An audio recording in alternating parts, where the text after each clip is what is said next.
Hey guys, today I'm going to show you how to change the outer tie rod ends on this 2004 Chevy Malibu. If this video is helpful, can you smash that thumbs up button and leave a comment down below? It really helps out a lot. First thing we're going to do, crack the lug nuts loose, jack up the vehicle, take the wheel off. Next we're going to crack this nut loose right here. Mine is a 21 millimeter. Alright, now we need to take this nut off right here. Mine's an 18 millimeter. Alright, so if the joint just starts turning, then what you need to do is stick a socket on the bottom of the ball joint like that. Stick your wrench in there, and then you can turn it like that. Alright, once you got that nut off, you'll take a...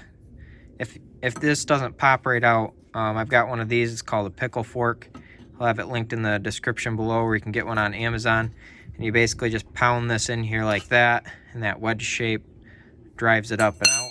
Or you can just hit on the bottom of this with a hammer and try to pop it out that way too. Mine popped out pretty easy. At this point, you're gonna unscrew the tie rod end off from the end here. I'll also have Amazon links to a new tie rod end. Screw your new tie rod end on. Put your grease zerk in if it comes with one. I'm going to put a couple of pumps of grease in there. Then put it back together the way you took it apart. A lot of tie rod ends have this style of nut on the end, and have that little hole that you put that pin through. So yours might be like that. When you're taking this nut off, you might need to take that pin out first. But that pretty much sums it up. I hope this video is helpful to you. If it was, smash that thumbs up button. Leave a comment down in the description below for the YouTube algorithm. And thank you for watching.